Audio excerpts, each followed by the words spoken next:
Welcome to NoDQ Live here on Facebook and, of course, NoDQ.com. This is being brought to you by NoDQ.com. Hopefully, I have all the technical glitches sorted out here. This could be called broken NoDQ&A video because of all the technical difficulties. That's the problem with going live. There's going to be the technical issues. So, if you guys have any wrestling topics you would like me to discuss, go ahead and leave a comment in the comment section. I can see them in real time here. Is Mike Nagel a Russo mark from Joshua? We're all Russo marks in a little bit. I do not hate Vince Russo. I think he's a creative guy. Yeah, he did a lot of stupid stuff in WCW. A lot of stupid stuff. What am I kidding? But Vince Russo, he made entertaining television. Whether you like the guy or hate the guy, his shows were never boring. I watched back on some of the old WCW Nitros back in 2000, 2001. Well, he was gone by 2001, but 99, 2000. And his shows were always entertaining. A lot of the time, they were train wrecks, much like when I was trying to get this video going. But Vince Russo is a creative person. I will say that about him, and he knows how to get people talking about him. And I've had complaints from people. People are saying, why do you cover Vince Russo so much on NoDQ.com? The answer is, he draws attention. He draws viewers to the website. It is what it is. Vince Russo delivers clicks to NoDQ.com. People want to know what he has to say, even if it's sometimes absolutely ridiculous or whatever people think. They are curious to know what he has to say. So that is the story on Vince Russo.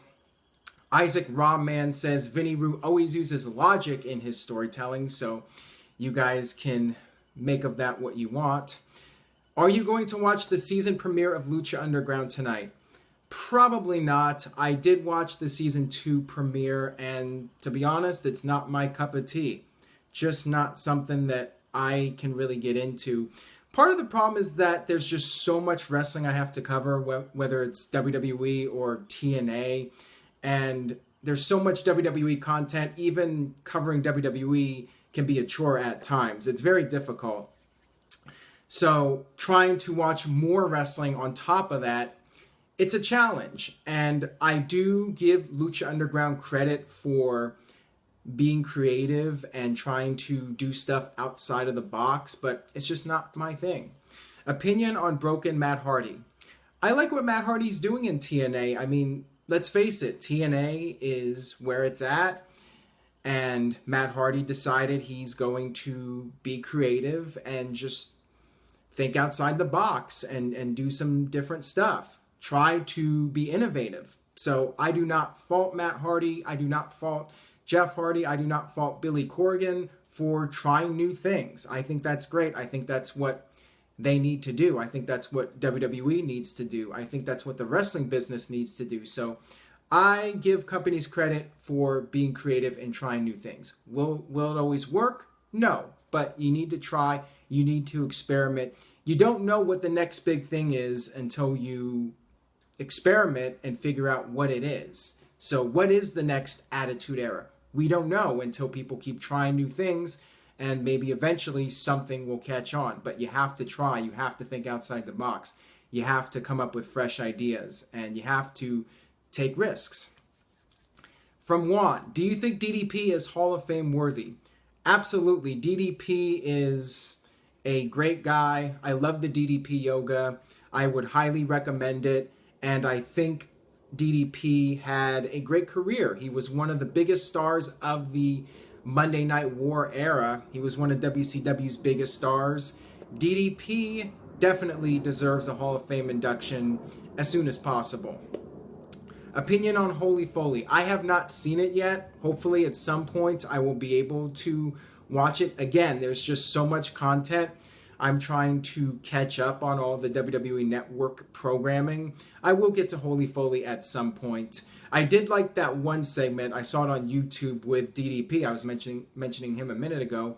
DDP and Mick Foley and Noel Foley doing the DDP yoga. That was a funny segment. So I think the show appears to have some fun moments. I'll check it out when I get the chance. From Muhammad, do you think Backlash will be the pinnacle point on the success of the new WWE brand split? Right now, I'm not so excited about this Backlash pay-per-view. It really does feel what it is, a B pay-per-view from a B show with a thin roster. To be honest, that's what it comes off as. I think that if Backlash is a great show, then that will definitely raise the bar and set the standard for future pay-per-views. But right now, I mean, they're going to really need to put on a strong show here. I mean, the first show I think is very important because a lot of people are going to be expecting something out of this brand extension, and I think WWE really needs to deliver with this Backlash pay-per-view. If AJ Styles wins the title, I mean, that would be a good start, I think. From Jacob, should Barry Horowitz and Brooklyn Brawler be inducted into the Jobber Wing of the Hall of Fame?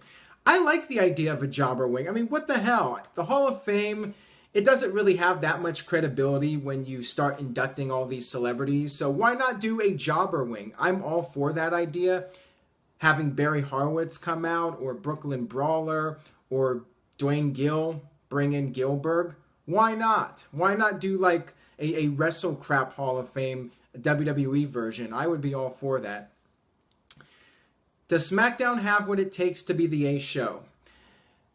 No, because it's not on Monday nights and it's not called Monday Night Raw. But I think SmackDown has the potential to consistently be a better show than Raw. And I would say so far, for the most part, SmackDown has been a better show than Raw. That's just my opinion. But I think a lot of you out there would agree with me that SmackDown has been the stronger show so far overall. There have been the few weeks where Raw has been stronger. Should Raw be back to 2 hours? Absolutely. But nothing's going to change. WWE and USA are making money from that third hour. And as long as the ratings are halfway decent, nothing is going to change. Will WWE ever be entertaining again? I hope so. Thoughts on the Brawl for All review that Wrestling with Regret just did recently? You agreed with his thoughts. I'm not sure what he said about the Brawl for All, but I will say that it was interesting. Not really something that caught on with anybody. It was an experiment, and it basically flopped because the idea was that WWE would make a major superstar out of Dr. Death Steve Williams, and he got knocked out. He got knocked out by Bart Gunn, and that was pretty much the end of Dr. Death in WWE. He came back for a short time, but the plan was to make him a badass out of that Brawl for All and show the world that he's a real-life tough guy, and it just fell flat. If you could call up anyone from NXT and send anyone down, who would you pick? If I was to call anyone up, it would be Samoa Joe right now. Joe would be my top pick to call up to the main roster right now. As far as who I would send down, maybe Apollo Crews, maybe send him back for a little bit. The problem is if you send somebody back, it's going to make that guy look really bad. WWE has done stuff like that before where Big Show got sent to OVW back in 2000. I think they brought up Apollo Crews too soon. Maybe Dana Brooke. I mean, there are a lot of different names you could debate. Do you think Bo Dallas could have a decent U.S. title run? Clayton asks this. I think he could, but I'd rather see Bo Dallas as Bo Rider. I just don't like this Bo Leave character. I think it's run its course, and I'm not sure what they're trying to do with him right now. Are they trying to make him a badass 1 minute and a comedy figure the next? I mean, is he supposed to have like a split personality? What are they doing with the guy right now? I was really perplexed what they did with him on Raw. So I'm hopeful that maybe they'll just go with Bo Rider because I loved that gimmick. The problem with it is that it outshined Flo Rida. It made Flo Rida look like a geek. And WWE has a great relationship with Mr. Bo Rida, Mr. Flo Rida, whatever his name is. And they cannot have him look bad on national television. So I guess that's why they dropped the Bo Rida gimmick. But it's too bad. That was very entertaining. That was one of the few times where WWE did something that was really funny. This past Monday with the Old Day, not so funny. What's your take on the American Alpha injury from Brian? Who do you think will win the SmackDown Tag Team titles?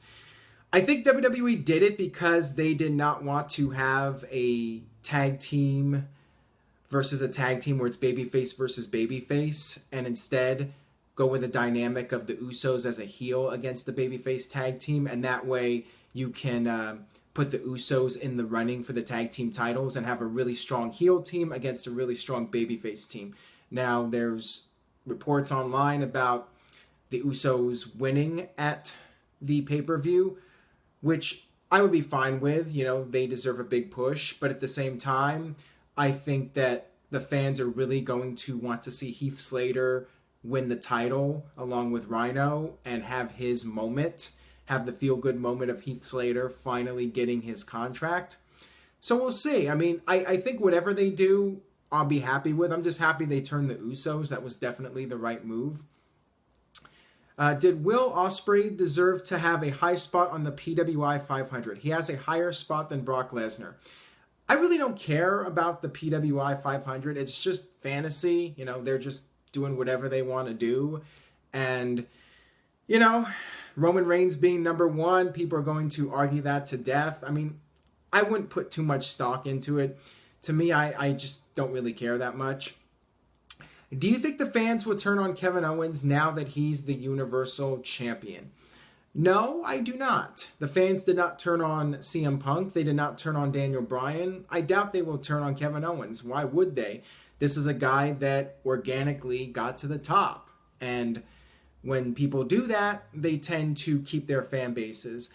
Yes, it appears like there's been a little bit of backlash regarding Dean Ambrose, but I think that Dean Ambrose just has been the victim of bad booking. He has significantly cooled off since he won the title, and a lot of that is just due to how the company has been booking him, you know, doing all the comedy skits with him and not letting him be taken seriously and putting him in a mid-card match with Dolph Ziggler for the WWE title.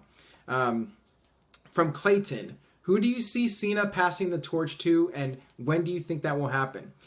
Well, I thought he passed the torch to AJ. I'm not sure who else he would pass the torch to at this point. But, you know, maybe there are more guys that Cena will put over. Who knows? I think that AJ should be the guy that really ended the full-time run of John Cena in WWE. That's just my opinion. Somebody asked me about Reigns being the best wrestler in the PWI 500. Again, they're going to go with whatever criteria they want, and it's all fantasy. They just come up with a list, and they go with whatever they want. And if Roman Reigns being number one generates controversy and sells magazines, then that's what they're going to do. So do I agree with it? I mean, if I was to make a top 10 in the world for 2015, 2016, not sure I would put Roman Reigns at number one. But, you know, that's what they did, so good for them. Do you see John Cena getting an IC title shot? Probably not. I mean, I don't see the point in just recreating the U.S. last year with Cena and Rusev, so I'm not really a fan of that. I mean, they could, but I just don't see the point. Who do you see Kevin Owens dropping the Universal title to, and when? One would think Owens will have a good long reign as champion, especially since Finn Balor got injured right out of the gate. I think that that is a sign that you need to really establish the Universal title and not have it go around like hotcakes, you know, flipping around from person to person. I think you need to keep it on one person for a while and establish a lengthy championship reign from somebody. I think Owens should be champion for a while now, maybe even until WrestleMania.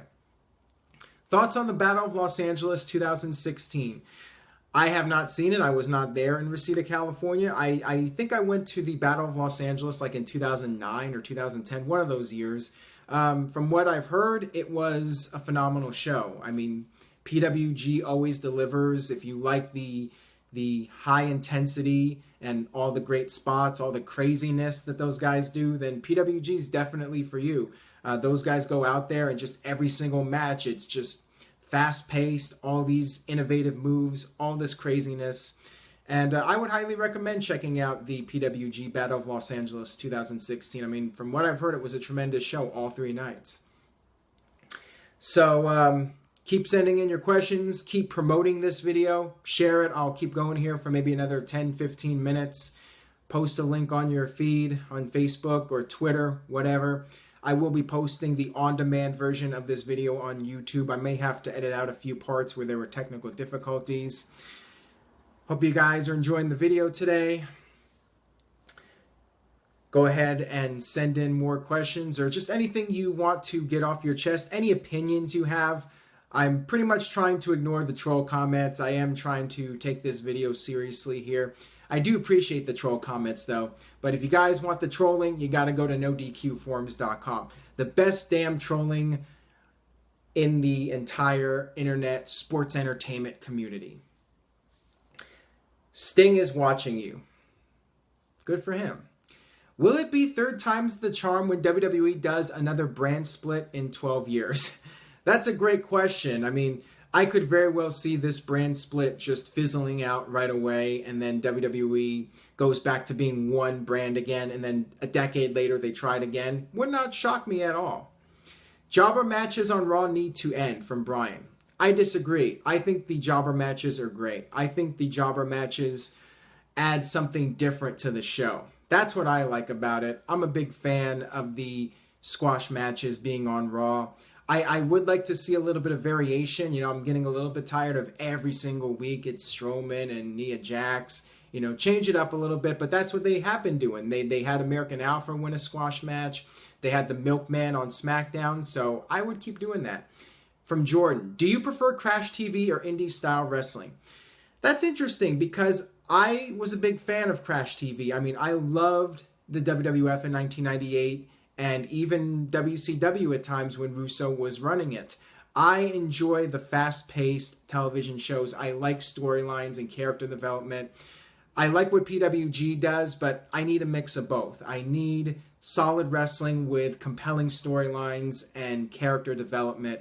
And the problem with WWE over the last few years is there's very little character development and not much in the way of storylines that have any sort of meaning or long-term commitment. You can just tune out one week and not miss anything. And back in the late 90s, if you missed one Raw, you missed a lot. And I miss those days. I miss when Raw was a must-see show. Now, the business has changed.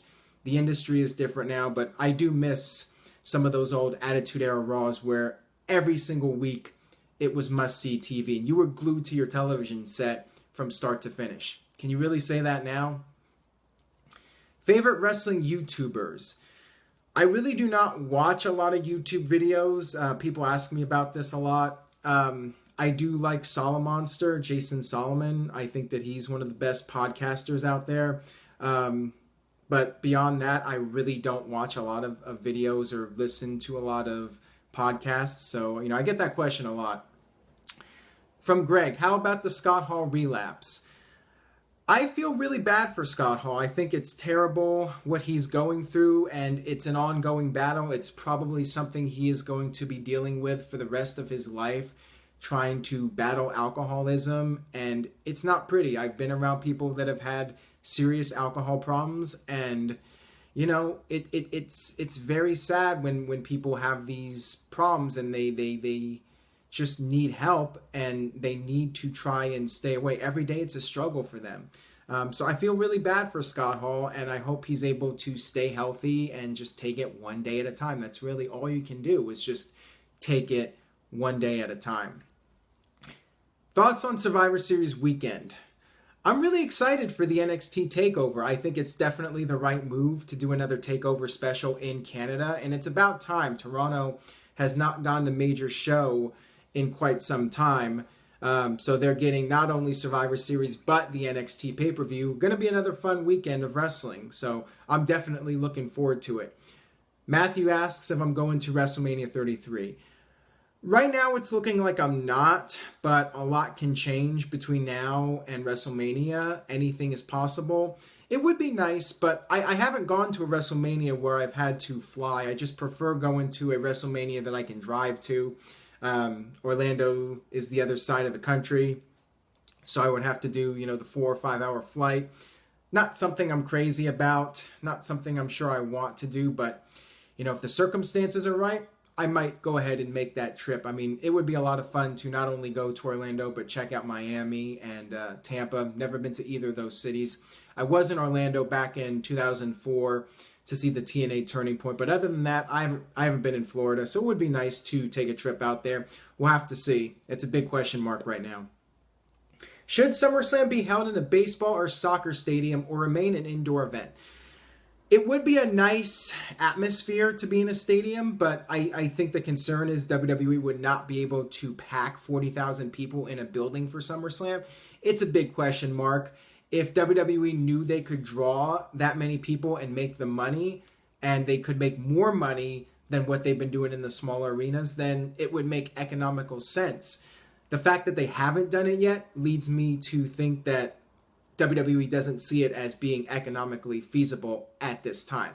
Now, maybe that'll change. It seems like every year SummerSlam is becoming a bigger and bigger deal, and they're trying to make it more like WrestleMania. So, you know, it's quite possible in the next year or two they may do it.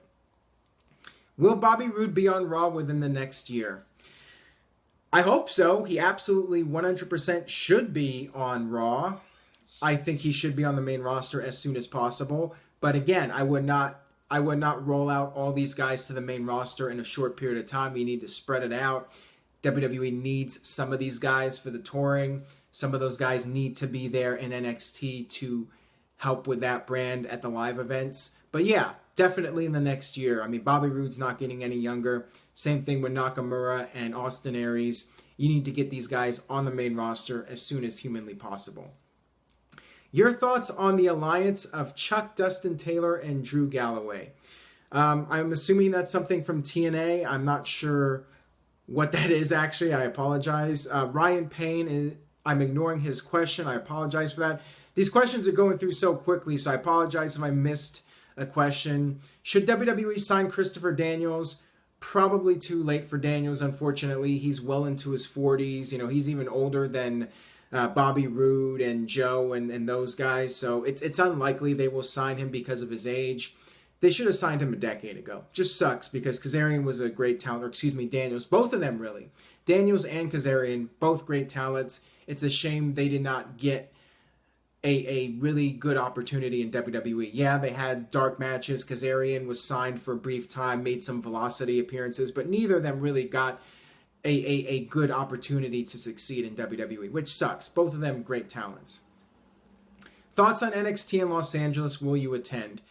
Probably not, just not in the cards for me to be down there at the time that event is taking place, but I would recommend anyone in LA, anyone in California checking out NXT when they do their California tour at the end of October. How would Joey Ryan work in WWE today? Not so sure, because since WWE's PG, I doubt they're going to let him do the penis move on television. So yeah, that pretty much takes out his biggest draw, what he does and what has made him popular. So yeah, I'm not sure how well he would do in WWE without the penis move. Thoughts on Corgan as the new president of TNA? Not really sure what to make of it yet. I mean, time will tell. It's going to be a long process. If TNA is going to rebuild itself as a brand, it's not something that's going to happen overnight. It's going to take perhaps years for TNA to rebuild the brand. And we'll see if Billy Corgan can bring some new ideas to the table. That is something that we're going to have to see what happens. There's no way to tell based off of 1 or 2 weeks. And I apologize, guys. Losing my voice here. I'm going to wrap this up here in a minute. Thank you guys for tuning in. Why was Orton buried so bad by Lesnar at SummerSlam? What was the point? The point was Brock Lesnar is WWE's big drawing card. And despite the UFC suspension, the controversy surrounding that, the drug test failure, Brock Lesnar is still being paid a boatload of money by WWE, and they just want to protect their investment for as long as he's around. I'm just hopeful that eventually Lesnar will put over a new young talent. Maybe not new if it's somebody like Samoa Joe, maybe not even young if it's somebody like Samoa Joe, but put over somebody who's going to be around in WWE for the next several years as a major player. That's what I'm hoping. Matt says, greetings from over the pond. Thank you for tuning in. I appreciate it. Thank you guys for tuning in. I'm going to answer one or two more questions here. Would Matt Hardy and Bray Wyatt work on a big stage? I think Matt Hardy is doing Bray Wyatt better than Bray Wyatt right now. I'll just leave it at that. I think Matt Hardy's doing really well with his character, even though, it's not really helping TNA a lot. It has made a little bit of a difference in terms of drawing some interest in TNA. Certainly, you look at the past 2 years in TNA, and I think Matt Hardy has done more to draw attention to TNA than anybody else. So, hats off to Matt Hardy for what he's doing. How come The Rock never faced Shawn Michaels in any capacity? There's been a lot of speculation that there was heat between the two of them. Who knows? I mean, I really doubt those rumors because I think The Rock would do business with anybody if it meant making money. I mean, The Rock is a professional. Shawn Michaels is a professional. Now, maybe Shawn had heat with The Rock. I'm not sure the details. There's a lot of different rumors out there about what the deal was. I just know that the timing wasn't right either. Shawn Michaels got hurt to get big, and by the time Shawn Michaels came back, The Rock was winding down his career. So it just wasn't really meant to be, whether it was timing or heat between the two of them. Might be a combination of both. Who knows? All right, guys, that will wrap it up for this video. Thank you all for tuning in. Hopefully, I'll be able to do more of these. It seems like the feedback is pretty good for this. I appreciate the support from you guys. The on-demand version will be posted on the YouTube channel shortly. Thanks again for tuning in, and I will see you guys